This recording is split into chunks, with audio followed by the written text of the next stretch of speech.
Welcome, John. John Evoy, we have known for a long time. Actually, he's a long-term supporter of ourselves. He sat on panels for our pitch days, and he's helped us out on numerous occasions going back over the last 5 years.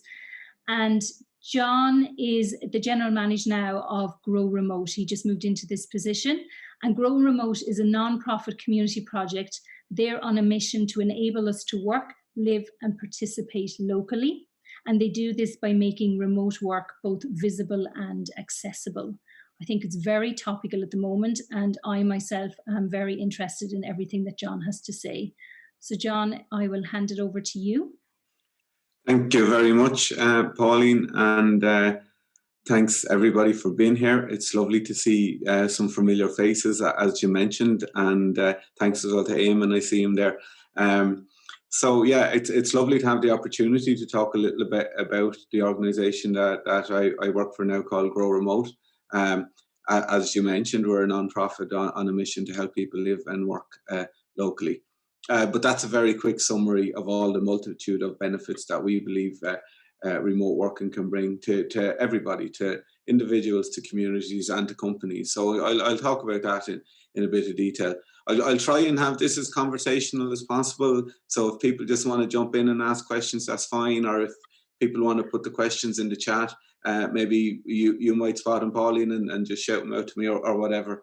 It is absolutely fine. So I'm going to go and try and share my screen here.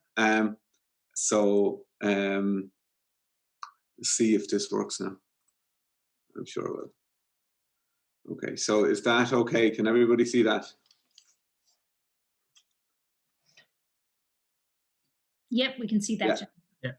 Okay, brilliant. So, yeah, so like mentioned, I work with Grow Remote. We're a young social enterprise. We just started actually, like I was employee number 1 as recent as last September. So very young, but that's not to say that there's not a lot of work gone in behind the scenes historically over the last few years in a voluntary capacity by a large number of people in the remote working ecosystem who were brought together and started conversations, and those conversations have led to a movement in lots of ways. And Tracy Keogh and Rose Barrett are the 2 co-founders that really got the ball rolling. And I was lucky enough to be invited to come on board. And since then, we've grown the team, and we're starting to make inroads into I suppose, the mission that we have. Just on the team, I want to mention that we our person number 5 started today, Joanne, and she's actually on the call, so very welcome. This is her very first day with us, and she'll be our employer's lead. So lots of the questions that I'll be trying to answer today, Joanne will be the person you can direct them at in the coming weeks. So what do we do? And I suppose basically just we're originally, I suppose the focus was on, like, the idea came from when Tracy and others were traveling across Ireland and identifying that there was lots of main streets and small towns and communities that were vacant, and they were deteriorating, and they were going backwards. And it was like, what can be done? So one of the things that could be done was get good employment into these towns, and remote work was, I suppose, the main type of employment that was identified that wasn't really been accessed. So if you think about I suppose the employment interventions in Ireland, you've got like the Leos and Enterprise Ireland, who support Indigenous organisations and the growth of employment, and you've got the IDA that supports foreign direct investment. But there was this big gap. There was a big market for remote workers that nobody was really accessing. So Tracy and others got the motivation and started to do something about that, because we learned that there's loads of jobs available, but people just didn't know about them.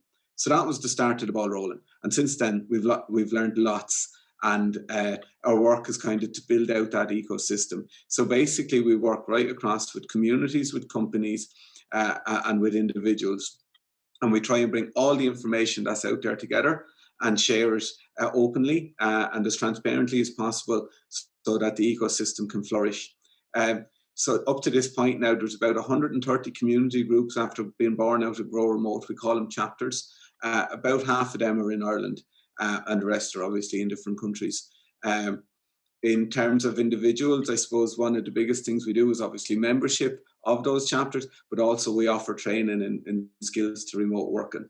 In terms of companies, then we also train companies in leading remote teams, but we also doing a lot of kind of deeper work with companies that will emerge maybe this year and helping bigger, better known companies to transition to a remote workforce, which we feel will free up like tons of jobs, basically, that can be accessed all over Ireland rather than in the big cities. And we try and do that by bringing all this together in a central location that's mainly open sourced. Just, I suppose, in terms of the remote workers themselves, one of the big challenges is, and I suppose just to give a little bit of context before I go into that, all this was taught up in a pre-COVID world. Where lots of companies didn't think, remote working was necessary or might not happen. Obviously, the pandemic has accelerated our move to remote working, in an unprecedented manner. I wonder how often unprecedented is going to be used tonight as a word, but and so things are very different than they were a year ago. Obviously, and lots of things that were felt impossible a year ago are now just normal. But we have to stress, and we can't say this enough, that working from home in a pandemic, in an emergency situation, is not the same as remote working.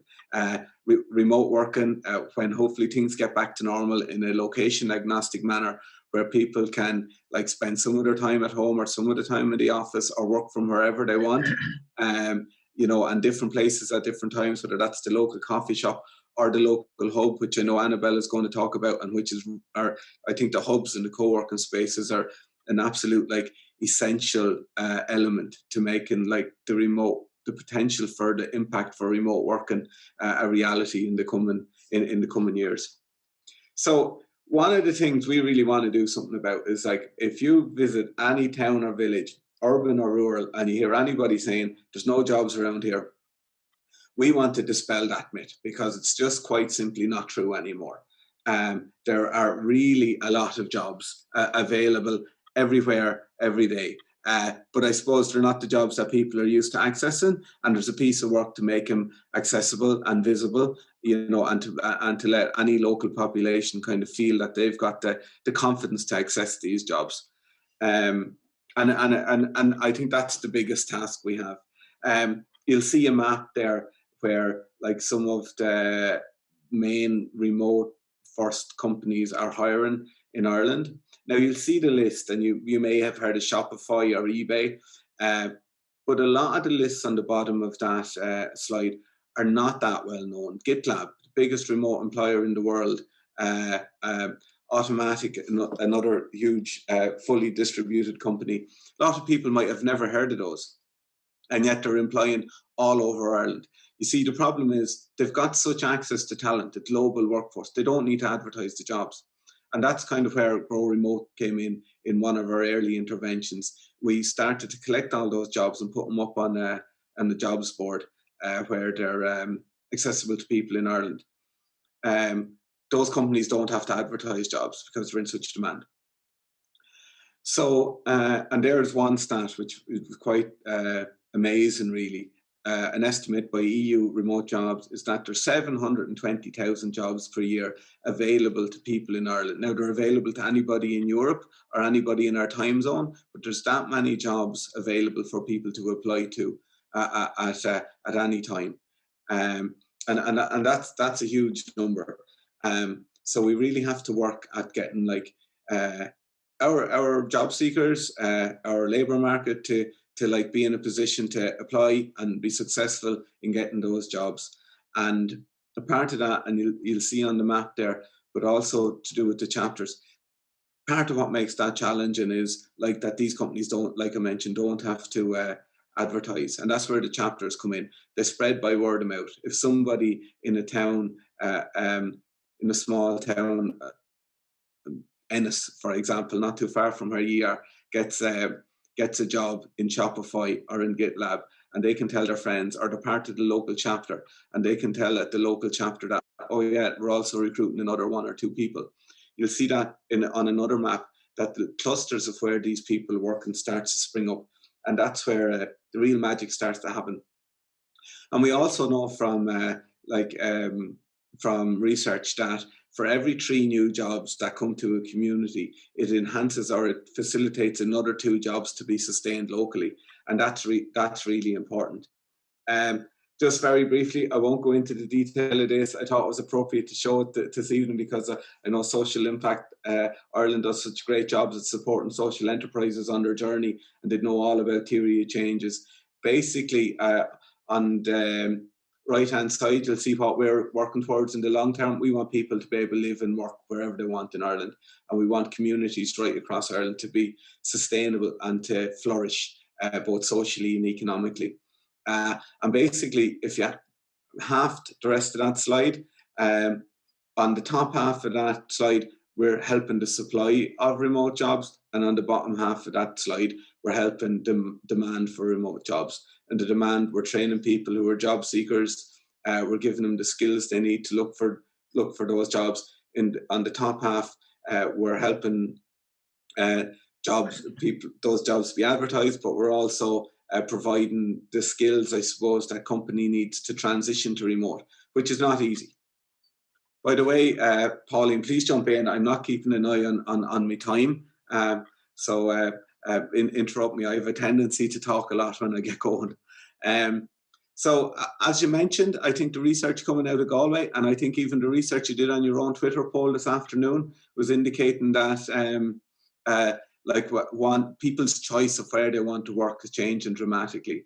And what is emerging typically in those surveys is a mixture. Pretty much a third. Some people want to spend some time at home, some time in hubs. But primarily what all that is telling us together is that people want a choice. And I think that's what the key is, because we're saying if you've got a fully remote job or a location agnostic job is the term we tend to use a lot, it doesn't matter where you work. You have the choice to go into the office if you want to. You have the choice to work from home or the choice to work from a hub. And I think that's really what's going to make the big difference in terms of people's quality of life. I haven't touched yet on the other qualities of life, the potential impacts that are really, really important. For example, if people don't have to commute anymore and they've got extra time that they can use at their discretion, they typically use that either with their families or volunteering in their communities, and they bring extra well-being incentives. They enhance people's quality of life. They contribute to the community. They contribute to the environment because there's less commuting. And the list of those benefits goes on and on.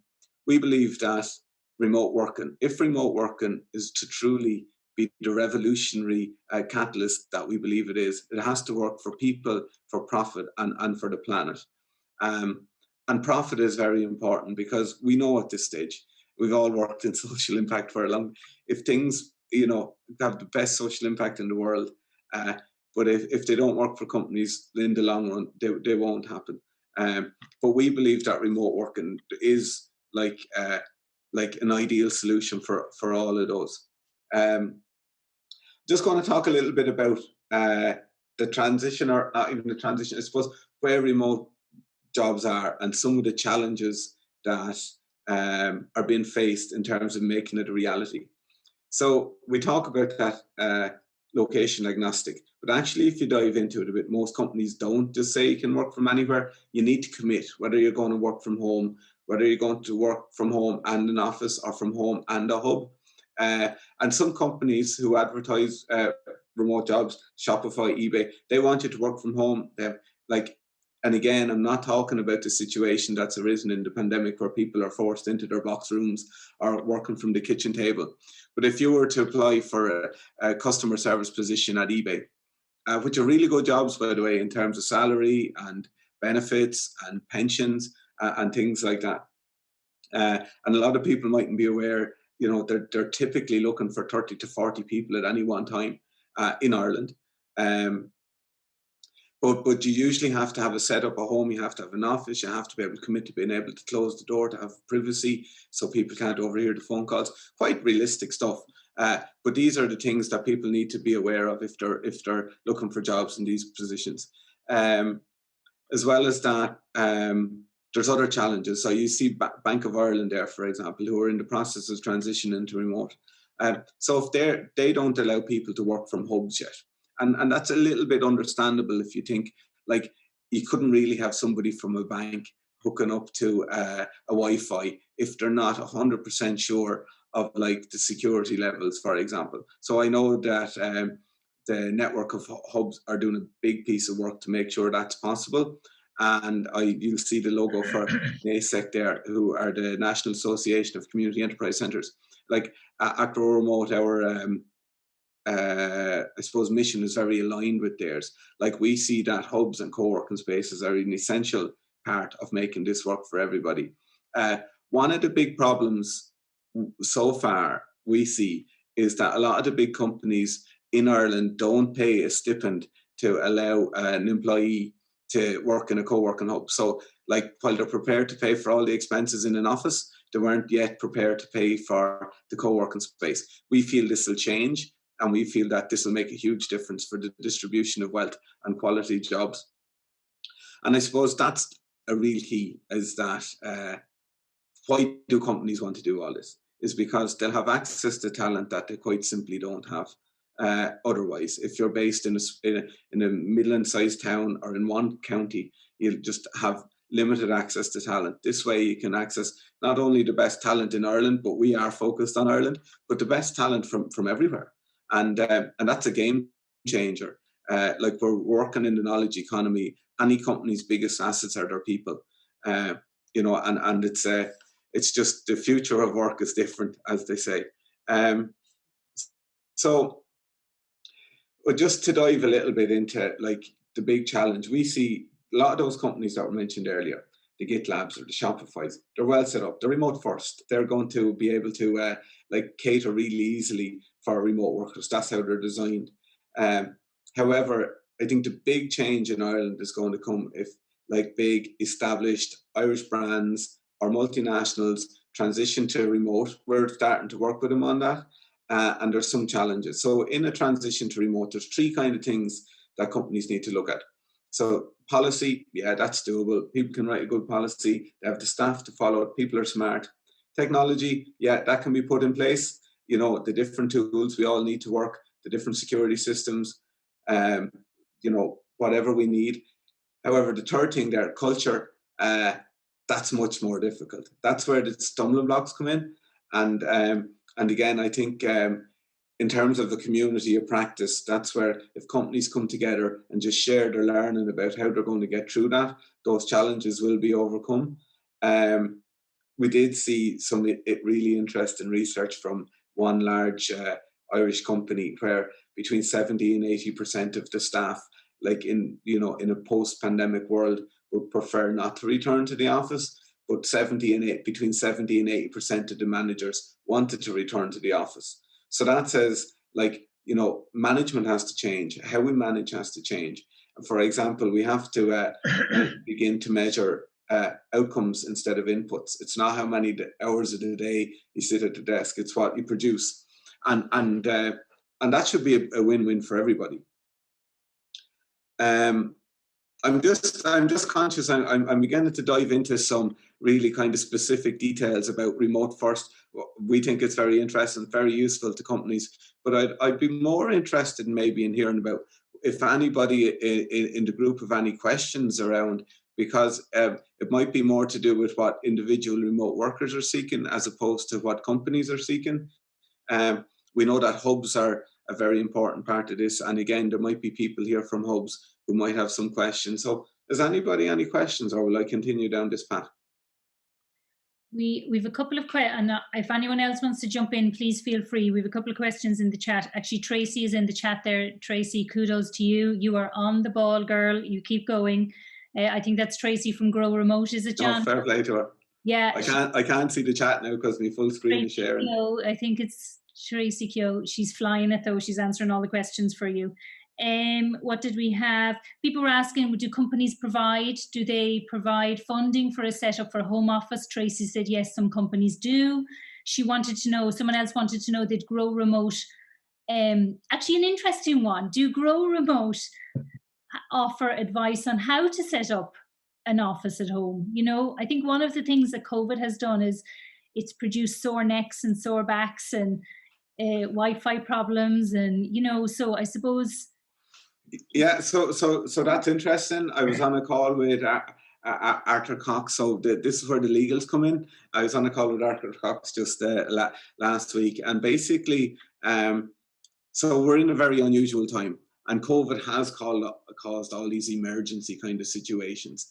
But in I think a post-COVID world, like, employers will have the exact same responsibilities to their employees as they would if they were working in the office when it comes in terms of health and safety. Now, like, there's also personal responsibility, and when people are signing up to these jobs, they know what they're getting themselves in for. But like, people would be expected to do, it could even be done remotely, you know, a health and safety audit of their workstation, for example, which, like, typically that would mean that people would have like a decent chair, that their laptops and screens and all are at the right height. It's not overcomplicated. It's reasonably easy to manage. But like, employers would be expected to supply the appropriate equipment, the same as you would if you were in an office. Okay.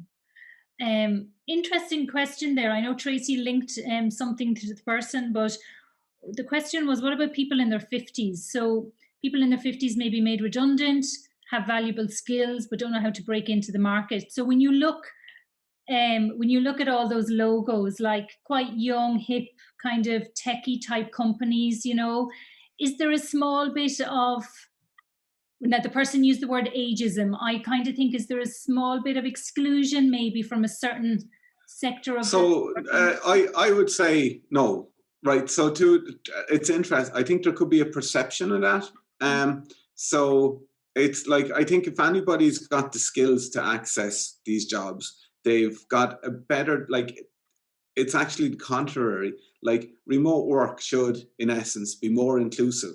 So, for example, people with disabilities, for example, who can now work from home instead of may have had to struggle with a commute or accessibility, that can be taken off the table. Mm-hmm. We had one of our people who completed our remote work ready training get a job the other day. She's 64 years old, and it's her first ever remote job, and she's doing some like research and analytics for an American company, even though they have an office here in Ireland. And it's very open. I think, like, you apply for the process. If you've got the skills, you can get the job. So that would be my answer to that. I think there's definitely a perception that remote work is pigeonholed into tech jobs, and it's not.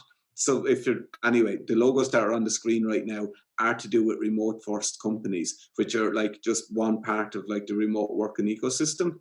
And part of our job at Grow Remote is to get like a lot more Irish companies with well-known names up onto that list over the coming months and years. Okay, and one last question that I just captured from someone, which was the rollout of broadband in Ireland in rural areas. How does that working? So I mean, we're not directly involved in that, and we appreciate that some people have bad broadband, and that is a challenge automatic. But we'd also see, I suppose, at Grow Remote, we try to focus on what we can change, and we would also say that, like, just having good broadband in an area is just one part of the puzzle. There's lots of other things we need to focus on as well. It's like people having the skills to get these jobs, but also having the tools. So, like, for example, our jobs board, that there's over 300 jobs that are at the moment up there. It's on a Grow Remote website. You know, that needs to be, people need to be applying for the jobs. I think broadband is an issue that will be solved in time. It's getting better, but there are places like the broadband points. People may have to travel from their home, but maybe not have to go to Dublin, for example, but they might have to go to their local hub, and that can be a solution to that. But I mean, it's not going to be solved until it's solved, unfortunately. Yeah. Oh, okay, and anything else right now? Not that I can see, unless someone wants to jump in.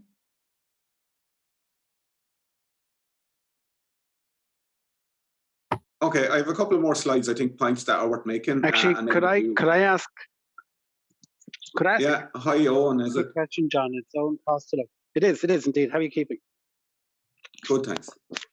Delighted to see you taking on the role of Grow Remote. You know, it's really going to go from strength to strength now. And you talked a bit about the culture change of, you know, managers needing to understand that people work as hard as they can when they're not necessarily in the office, and also about the big corporates rolling out a grow remote strategy. But I appreciate, probably for, you know, state reasons, Grow Remote doesn't kind of talk about freelancers. And like with Digital HQ, we work with 3 freelancers to deliver all our impacts. One's in Cork, one's in Ballinasloe, and one is in Limerick. And, you know,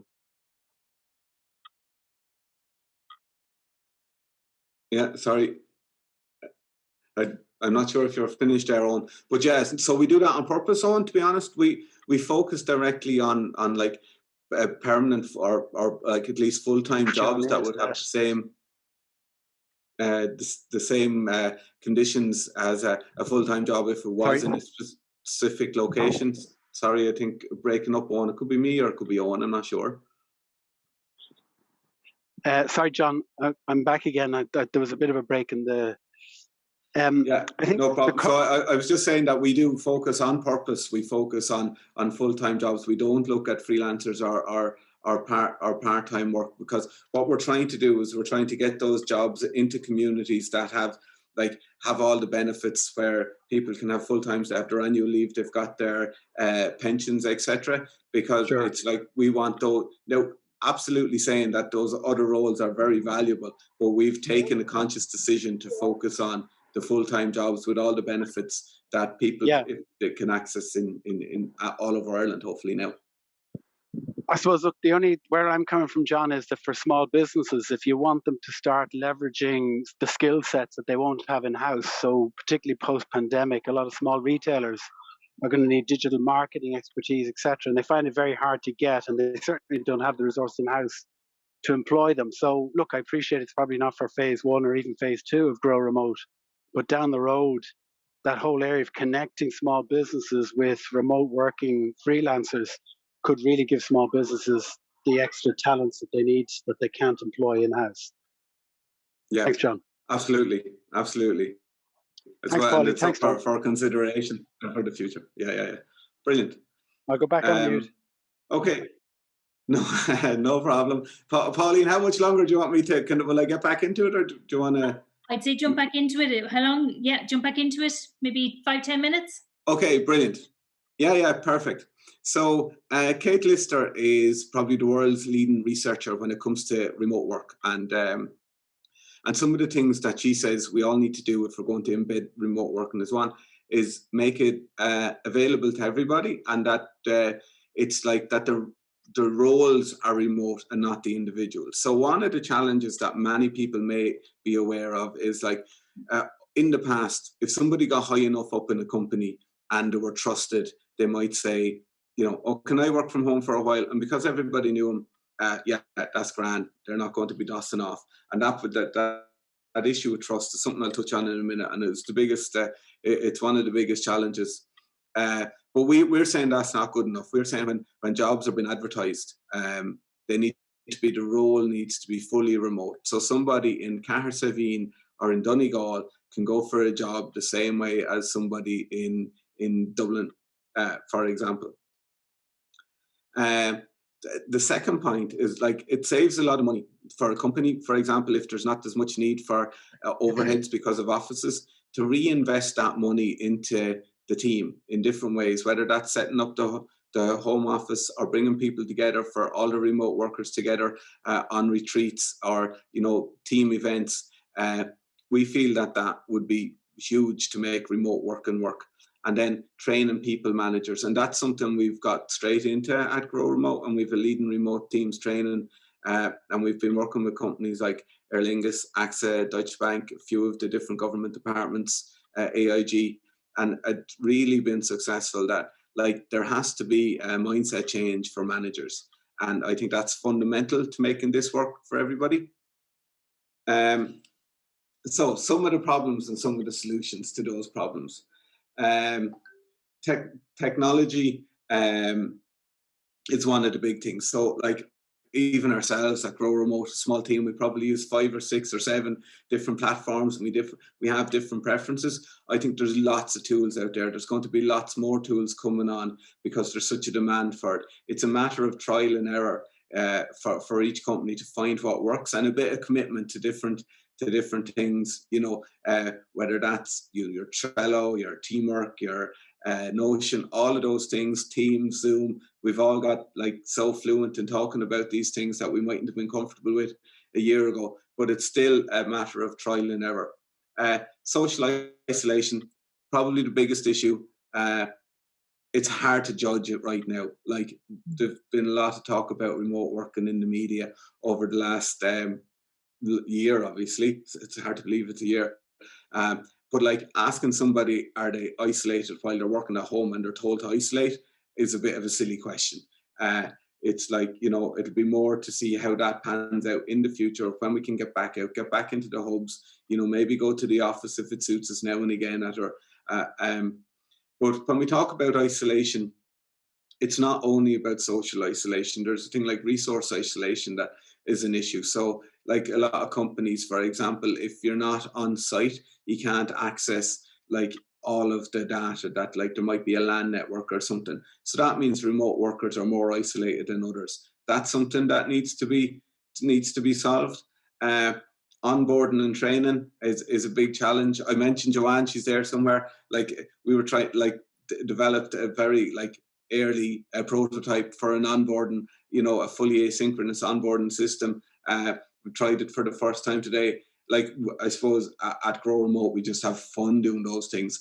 But there's something that we'd recommend everybody tries, you know, that we have to embrace asynchronous communication the best we can. Because that's what like frees up the benefits for people. You know, they don't have to be sitting down measuring how long I'm sitting at my desk. If the work is getting done whenever suits you as an individual or as an employee, that's when it should be done. And again, back to the people managers are the key kind of cog in the mechanism to make it work. Okay, so I just again going to talk about trust. Like, I suppose the big transition, the fear, I suppose, when people and companies are allowing their workforce to not come to the office is like, geez, will they do any work at all? You know, so it's like, particularly for managers, and I think it's an older mindset, but the research shows that the opposite is true. People have been not overproductive, but they've been overworking, maybe in a way to compensate for that. But we definitely believe that people are trustworthy, and that like time and energy and resources should be put into supporting people and asking them what they need rather than tracking them. So it's trust and not track is a mantra that we use an awful lot. And you'll see just how important that trust issue is for all, you know, and there's lots of research out there that we'd encourage people to read up on. Like, I mean, and there's work to be done. There's work to be done in teams to be able to trust each other. And it's not necessarily that people are untrustworthy to begin with. It's just a change in mindset again. So yeah, I'm just saying, I think that's the last of my slides. Is there any other questions right now, Paul? Yes. So actually, an interesting question. Family carers. So there's 100,000 family carers across Ireland, but most of them can only work part-time. But a lot of the remote jobs are full-time. Is that true? And how do we reach them, and how do we include them in working remotely so that we're giving them the opportunity and bringing their skill base to employers? Yeah, so absolutely. So no, there would be a mixture of part-time and full-time remote jobs available. I think back to what Owen mentioned and brought up, and like, we would have had a focus on like promoting access to full-time jobs, but there are a lot of SMEs in particular out there who might be eager to access part-time workers. So I think it's, if people have the skills in a particular niche, it's like getting themselves into the marketplace and finding those jobs, which is the piece of work. Like I don't want to sound like a broken record, but like it's a lot of these jobs aren't visible because the companies don't need to advertise, because there's quite a demand, because they have access to talent from everywhere. So it's people like engaging, I suppose, strategies to make themselves, to get those jobs. We would feel there is a tremendous opportunity for people who, in whatever way, could say disadvantaged. And I'm not saying that carers are disadvantaged, but in some ways they are at a disadvantage of accent. You know, they've other important commitments in their lives, which may prevent them from commuting, for example. And remote working is a tremendous opportunity for those. Yeah. Somebody else has asked, how do we reach people who have been told they're not employable?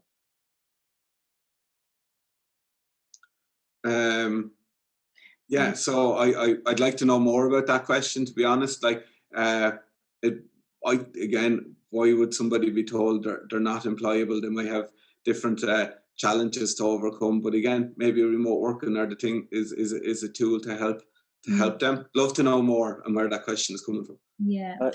And then the last one is actually an interesting one. Andrew from Real Rock in Kerry was saying that he's interested to know if Grow Remote have plans in relation to supporting people who work remotely with their health and their well-being, you know, while they are working remotely. I think you covered some of that there in the last slide as well, John, but in general, have you got plans to offer something in that area? So I suppose the main thing for us is, like, for any individual who's like to be part of our community and to join the local chapter of remote workers. All those chapters, the locations of the chapters are up on our website, and if there's not a chapter in your location, we'd be very eager to start one there. And so by coming together with other like remote workers, at the minute, again, like a lot of the chapter activity was offline, which would make sense in a pre-COVID world because people were spending their days on computers. So getting together, whether in the coffee shop for just a chat or for like a local activity, was a way of counteracting that isolation, which is the big part of like the, I suppose, determinant of well-being in like when you compare remote work to other types of work. So yeah, join a chapter, and then all the individual chapters have different objectives and goals.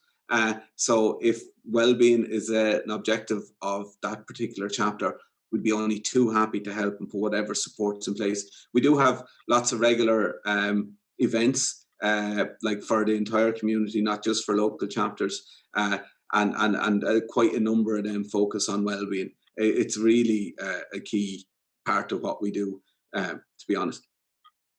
And then the last question I'm going to throw at you, John, is, I'm just reading it here above your head. Does Grow Remote support small arts organizations? I think that's a sector that's just been hit so bad in the last year. But that's the question. Do you support small arts organizations? So we don't really, like in terms of being in particular. Like we tend to support like companies to transition to remote and for individuals to get those jobs. Now, I think we would, like, on our training course, but I don't think this is the solution they're looking for, because this is like unfortunately, like I know a lot of people who were involved in the arts who've had a very tough year, and that they've like started to retrain to look for other jobs. But that's not the solution that person is looking for, I'm sure. Like, I think that the arts industry has been particularly badly hit with COVID. Yeah, and I think we're going to leave it. I'm trying. The chat is hopping, John. It's absolutely okay. I got to just stop sharing here anyway. And lovely.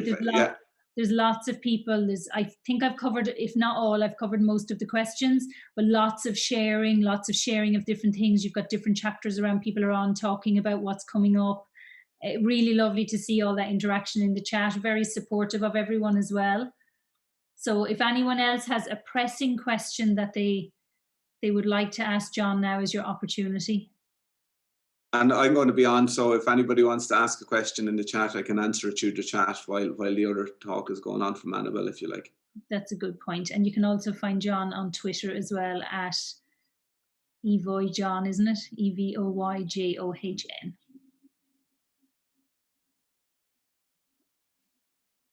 Perfect. Okay, thanks a million. John, thank you so much for that. I think we'll take a 5-minute break just to get up and stretch the bones if anyone wants to grab a coffee, and then we will come back and we will hear from Annabelle, if that's okay.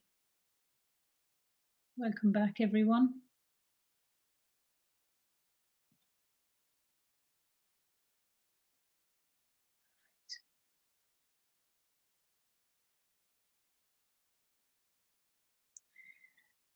I'm here smiling because I'm being told to remind you all, if you're on Twitter, use the hashtag. Otherwise, John is coming after you. So if anyone is on Twitter, say hello.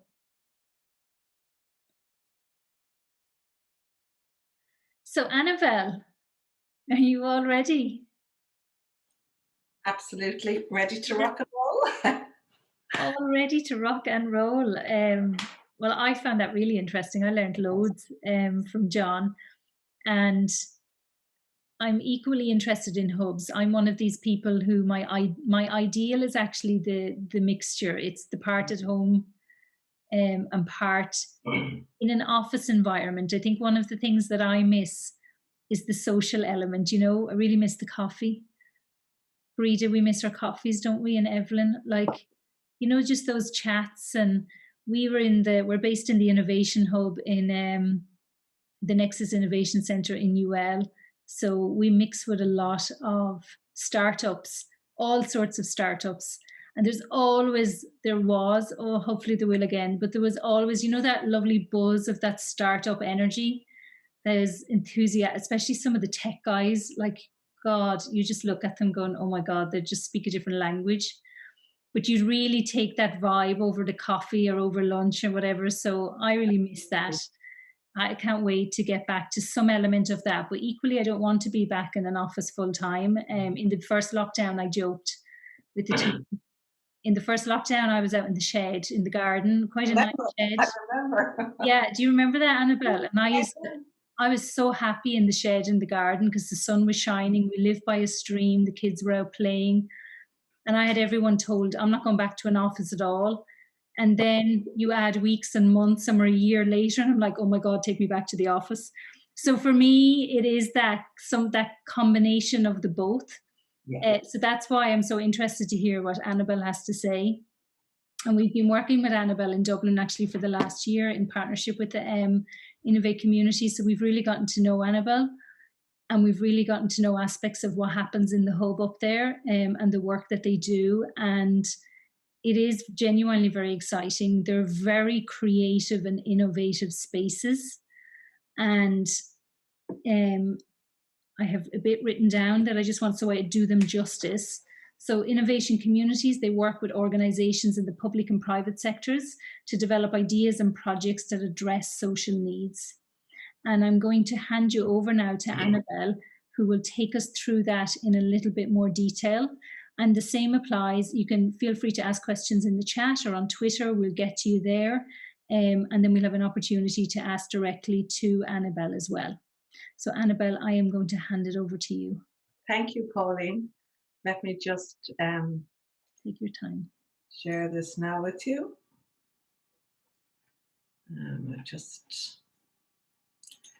There we go. Well, thanks for that lovely introduction, Pauline, and hi, everybody. As Pauline says, I'm Annabelle from Innovate Communities, and we're based in Dublin. And I was so interested to hear what John said about remote working and where it's at and the future of remote working, and specifically what he said that, you know, hubs are an essential element to make remote working a reality. And I think that's really key because people will need the space to go to. And there are certain commonalities that all hubs should have, you know, good Wi-Fi, a good place for people to get away from home in a quiet environment where they can do their work.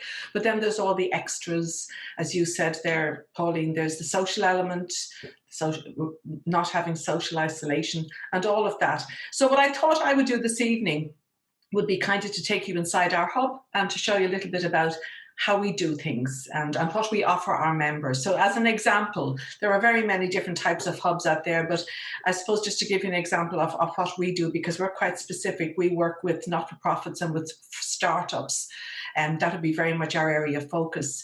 So I'll give you a little whistle-stop tour of what we do in Innovate communities and in our hub in Ballymun. So first of all, just to tell you a little bit about who we are first. So we're a social enterprise with charitable status, and we were set up in 2015. Now we work in the whole area of social innovation. So we work with communities and we look at the problems that communities have, and we develop solutions for those problems. And we do them within hubs. So our hubs they're not just co-working spaces, they're actually spaces where we work on community projects as well. We have 6 people at the moment. Our most recent employee started in December of last year, and he's in to help set up our second hub, which is going to be opening up in the Liberties. So our team work on various projects ranging from research development into community innovation, building renovation, which is happening in the Liberties, managing the hub, which is something I do, and designing and running programs which we run from our hubs. That's another thing that I'm involved in. So we're a busy little team. We've got photos of 4 of us up there. The rest of us were not available on the day, so I'm quite happy about that. So our vision is that bold ideas build better futures. So we're all about helping communities become better in ways that are innovative and creative. And our mission is to support communities to create solutions that result in sustainable improvements. And that would be improvements for the community. And sustainable is kind of a key word there for us, because we don't want to be providing solutions where you just drop the solution in because you've created and you walk away. We want to work with people so that the solution is something that they own and that it is sustainable and it improves the lives of people in the communities. So that's really what social innovation is all about. And that's very much our area of focus. So how do we do this? Well, very simply, we go into a community, we look at the problems they have, and we do a lot of research. We take a look at what are the burning issues, and then we start building solutions with the communities. And once we have identified the solutions, we use the good old design thinking method of diagnosing, and we prototype, and we throw out what doesn't work, and we build on what does. And that's actually the process we used when we set up in Ballymun, and that has informed everything that we do in our Ballymun hub. So let me just move this up here. Okay, so the main areas of work through our Ballymun hub, these are the things that we're working on. It's entirely based on what the community in Ballymun said that they felt were priorities. So 4 main areas. First of all, it's about place. So reusing space. This was something that the community said. There was a lot of vacant space in Ballymun. They felt that that could be reused. So we took over what was the old tax office in Ballymun and we turned it into a hub. Another very strong feedback we got from the community was that there wasn't enough support for startups in the area to help encourage entrepreneurship in Ballymun. So we set up services within our hub for startups, loads of support for them, which I'll mention in a few minutes. We've also started to support social enterprises. This is through our partnership with Social Impact Ireland, which we're delighted with. And we also support youth. So we've designed and developed quite a few youth programs. I suppose the 2 main ones would be our Youth Academy program, which is for vulnerable young people. And we're just partnering with the Prince's Trust now. They've taken that program on to run it in the north. So we're just kicking that off. We're very excited about that. And we have another program called the Inspire Mentoring Program, which is a mentoring program for vulnerable young people all over Dublin. And it's funded by LinkedIn. So again, we're very happy with that. So all of that came out of our research with the community in Ballymun. And we're going to apply the same methodology when we move to the Liberties, which is where our second hub will be. But the kind of issues could be very different. So what we'll end up doing there will be very different. But the one thing we will be doing is we'll be having a co-working space in that hub, just like we have in this one. And we will be supporting startups there too. So this is a flavour of some of the organisations that we've worked with, just so you can just see there some of the ones. So this is our hub. we're in the Civic Centre in Ballymun. You see there the glass, you see where the Ballymun is written, and there's a whole wall of glass. Well, that's where our hub is based. So it's on the main street in the Civic Centre in Ballymun. And our hub really it provides several different services. And this is, I suppose, what any good hub should do. First of all, it's obviously a physical space that offers a flexible and affordable infrastructure where people can work and learn and connect. It's really a co-working space for a community of people from different professions and backgrounds. I mean, we like to have the mix. It's a home to, for example, social entrepreneurs. We have freelance professionals, startups, not-for-profits, creatives, and others. And in fact, we have just one at the moment, but I think this will probably increase. We have one person who's actually doing remote working. Their organisation is based in Limerick, but they're based in Dublin. So 2 of their staff are working in our hub as remote workers and have been for over a year. So we provide a shared working space, and our hub is very much about trying to encourage creativity, networking, and fun. So the sticky buns, the cups of coffee, all the stuff that you mentioned, Pauline, that's really important to us too. We have our pizza lunches and do various things like that.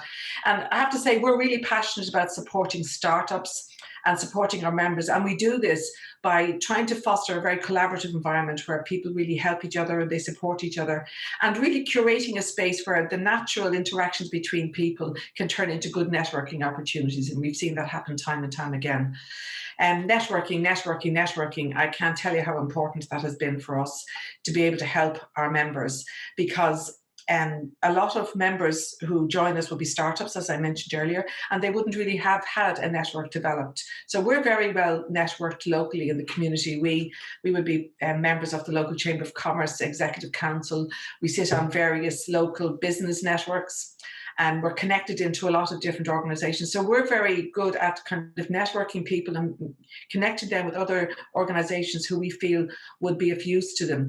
I have been astonished personally at the power of networking. Just to see, it's almost like you just put them in the right, point people in the direction, and then the magic happens. I've seen so much business being created for our hubbers just by virtue of the networking opportunities that they've been afforded. And that's not exceptional to us. That's any good hub will be able to network its members. And it's a great benefit in a good hub is that you have a good networking system in place. It's also a community. As I said earlier, we're passionate about supporting our people, and what we're providing people with is a community of passionate and entrepreneurial people who work together in a shared space. But I think critically, and John talked a little bit about this earlier, about the whole isolation thing. We provide a very personal service to people. Our hub is very kind of family feel to it. So we do provide an environment where people can come in, and it does combat the isolation of working alone. It does help them to stay connected, of knowing what's going on, the ability to bounce ideas off each other, and really just sometimes having the old chat, just sitting down with a cup of chai and just having the chat. And so many of the people who would have joined us would have come from their, working on the kitchen table, or working in the bedroom, and they wouldn't have had that kind of a support around them. And so being in a hub can provide huge psychological support for people when they feel that they're part of something that's just not just about work. Also, I think a huge thing is to be able to get out of the house. Some people find that work and life just kind of merge into one. And a lot of people we have talked to find that sometimes there's a real discipline involved, especially if you're a startup. There's a real discipline involved in getting yourself started during the day. Maybe you're dreading making that cold call, or so you're allowing yourself to get distracted. To be able to come into a working environment that's already set up to work kind of takes away all of that. And, we have certainly the feedback we've got is that people have found that to be very useful. So I thought I'd give you a little look inside our own hub. Let me just move this over here. Sorry. So this is our hub in Ballymun, 350 square meters of space in the Civic Centre. We're 7 kilometres from the city. We're right beside the M50. We're a short distance from the airport, and we're on several bus routes. So it's fairly accessible for people. And yet it's on the outskirts of the city, so people don't have to do that big, drive into town and get stuck in traffic. By the time they get to us, the traffic still isn't too bad. We have 3 closed offices. 28 dedicated desks and 8 hot desks in an open plan area. And we also have various rooms. We have rooms for conferences, for training, small Zoom rooms, and we have also access to other meeting rooms that are in this building, this civic centre. And critically, we have the kitchen and the eating area, and that is so important. I think in any hub, you need to have a space where people can sit down and not just grab a cup of tea and take it back to their desk, but actually sit down, have a sandwich, have a lunch, and chat, because that's where an awful lot of networking happens. That's where people share information about, the best IT person that you can use to set up your website, or a good person who can do this for you. And that's where all of this knowledge sharing happens. So we find that to be really useful. It's a very used space in our hub. So when somebody joins us, this is what we do for them. First of all, we help them choose their space. We have different levels of services that we offer: hot desks, dedicated desks, and offices. And I'll talk a little bit about that in a moment. So once they choose their space, we then help them to build their ecosystem. So this is really helping them to know what supports are out there for them. For example, we help them very much with their networking. I've already mentioned what we do there. We connect them in. We would be connected to a lot of partnerships, LEOs, county councils, and various other organisations involved in startups. So I would get an awful lot of emails, newsletters, information from them about events that are happening. So on any given day, I could send out maybe 6 emails on events that are happening around. Now that it's around Ireland, you see, now that we're all going remotely, there's no real distance problem. So I'm firing these emails out all the time, and the ones that are relevant to various people, they'll pick up on them. So for example, we send out a lot of information about funding opportunities that we know about. And quite a few of our hubbers would have actually applied for funding and would have got funding based on knowing about that stuff. So it means that they don't have to worry too much about really putting a lot of energy into knowing what's going on in the business world out there, because we try and take care of giving them a lot of that information. We also talk to them about, as I mentioned, funding that's available, direct and indirect. As part of their ecosystem, we also look at helping them, connecting them with funding organisations like banks. So to help them with their financial management. So we would, for example, we would be have very good relationships with the managers of local banks and credit unions. So if they need to have a conversation there, we can connect them up that way. And also networking events. And we used to do a thing before COVID called lunchtime learnings, where people would grab a sandwich and we'd sit in the conference room in those days when you could, and we'd have lunch and we'd munch our way through something while there was a free workshop on something that would be relevant to startups in particular. Now we've moved a lot of those services online. I'll talk about that in a moment, but that is a constant part of what we offer: free workshops for people, mostly focused on something that they feel is important in terms of their journey as a startup. So these are our membership options. We do hot desks, which is a daily rental, that's €10 a day. We do full-time option, which is you rent on a monthly basis. We have associates, which is a certain amount of hours, which can be spread over a period of time and use it as you wish. And we have virtual, which is where you get your postal address and your mail service, and we'll forward your mail to you. So they're the 4 offerings that we have. In terms of full-time membership, I just thought I'd just pick that one because that's obviously the most extensive. So obviously people get their own dedicated desk, which is theirs, nobody else can use. They have a card which they swipe in and out as they wish. We also provide them with one-to-one free business mentoring. We have experienced business mentors in the team, so we offer this to them. And that's on an as-needs basis, and it can be for anything. So sometimes people might want help in looking at their website once it's done. Does it make sense? As a fresh eyes person, does this actually say what I'm trying to get it to say? They may want support with preparing for a business pitch, so we help them with that. And sometimes it's just that they're needing to clear a problem and they need to just say it out, so the clarity of being able to talk to somebody. So whatever the business requirement is, and it can also be helping develop a strategy and helping refine a business plan, we provide it to them free of charge as part of the service. Meeting rooms, as I mentioned earlier, we have all kinds of meeting rooms that are freely available to our hubbers. Once you pay your flat membership rate, there's no extra charge for anything. Everything is included. And we have, if people want to set up an event, we'll help them. They can use our space to do that. Access to workshops and access to fuel. And the fuel in this case is tea and coffee. Let me hasten to add, lads, nothing stronger than that, unless it's Christmas. And that's really important. And the tea and the coffee and the sticky buns, and we have pizzas and stuff like that as well on occasions. And that all helps to build the sense of community and fun and for people to come together. I particularly want to mention 2 supports that we're doing for startups, because we're, as I said earlier, we're passionate about this. The first one, well, it's the one at the bottom of the screen here, is the one that Pauline's already mentioned. It is this fantastic Business for Social Impact Incubator program that we're partnering with Social Impact Ireland on running. It's for social enterprises. There are 10 people on the program from the Dublin and Greater Dublin regions on this program, and some are here tonight, so shout out to all of you. And we're delighted to be partnering with them because we want to get more involved in supporting social enterprises. So we're really happy to be involved in that program. And I would say if there are any social enterprises here this evening, I would strongly encourage you to contact Damon or Pauline. Take a look at their website and some of the supports they have for social enterprises. It's amazing. The second program we run is, it's one for startups, and we run it in our hub. We call it Incubate for Growth, and it's quite a unique program. I've actually looked, I haven't been able to find anything quite like it out there, but that doesn't mean to say there isn't. This is a program very specifically to help develop local business. So it's for people who live in the Dublin Northwest area. And it's for people who have been accepted onto the Back to Work Enterprise Allowance Scheme. Now, a lot of people who are on that scheme at the moment will have paused it and they're on COVID unemployment benefit, but that's okay, they would still be eligible.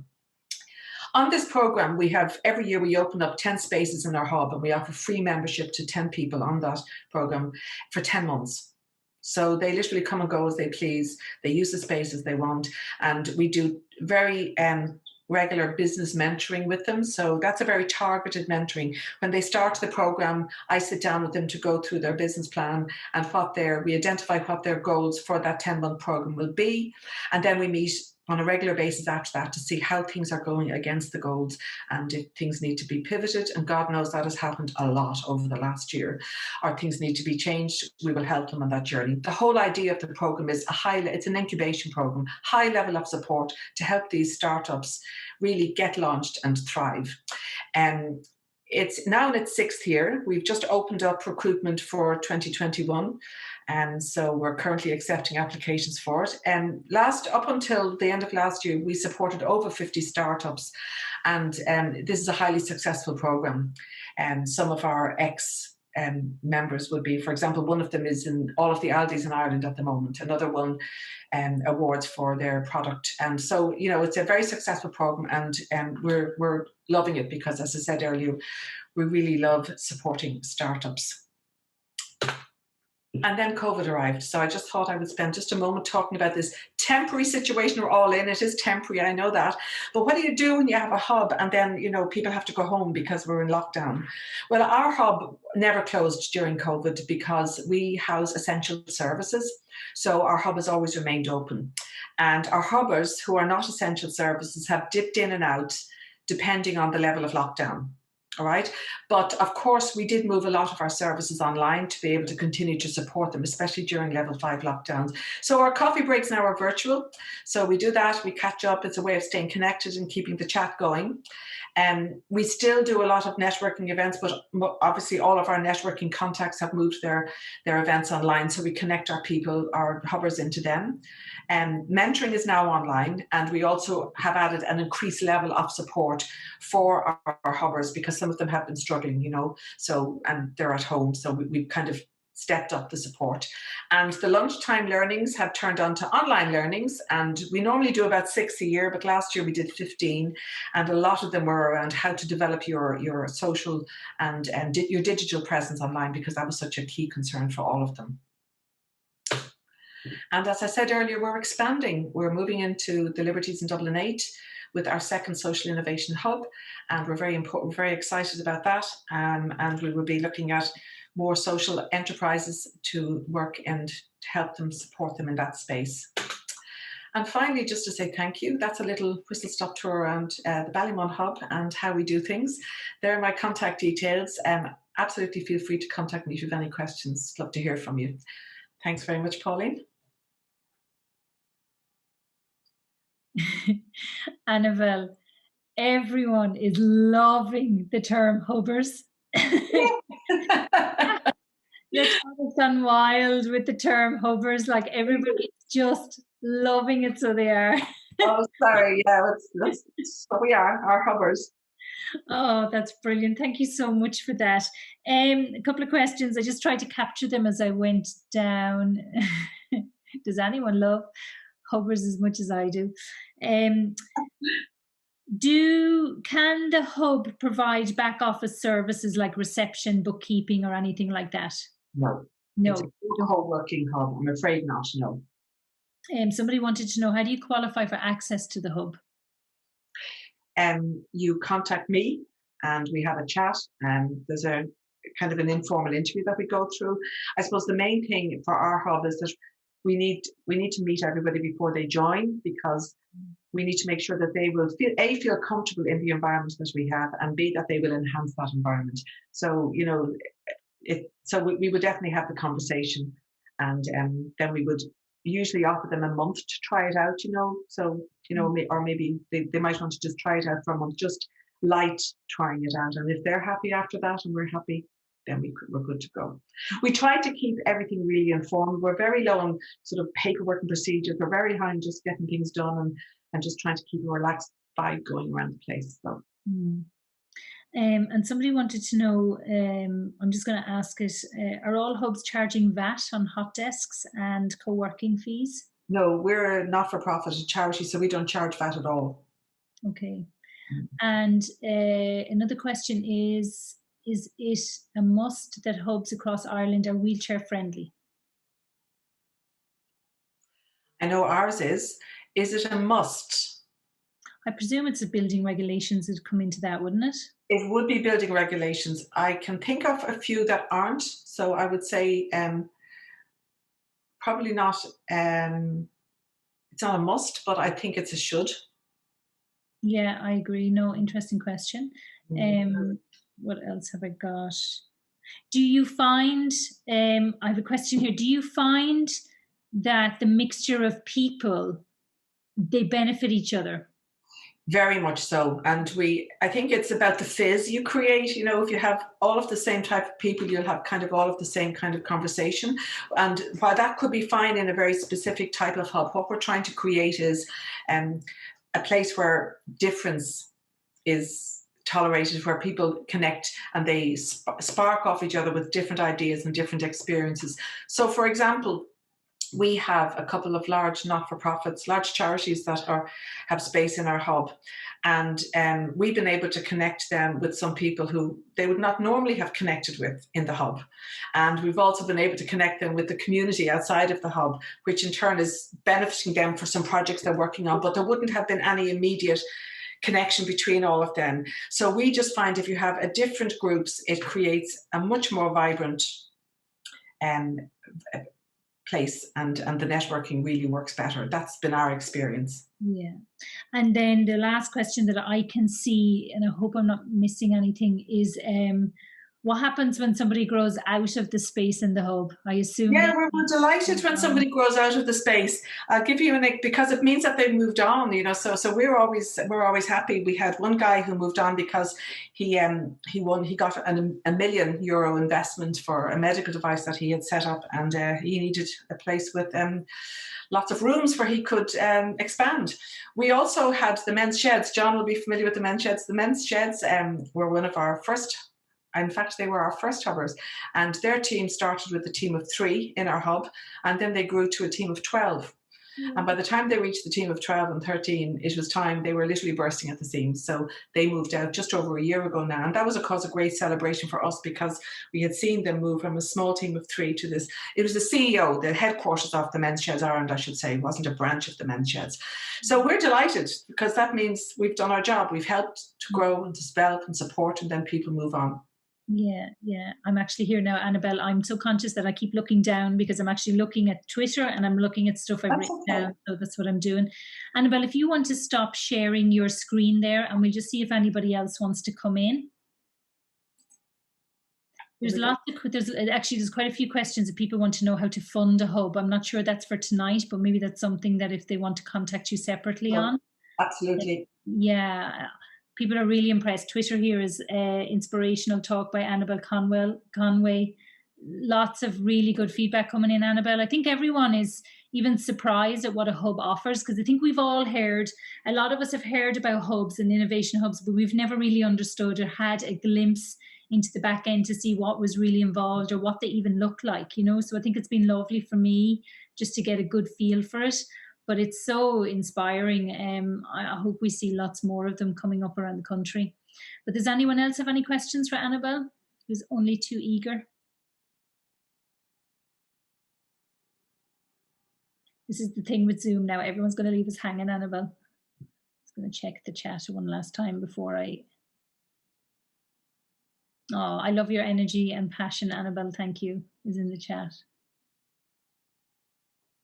Okay, a question from Twitter. People on the Back to Work Enterprise Allowance, it's normally for 2 years. Is that extended now due to COVID?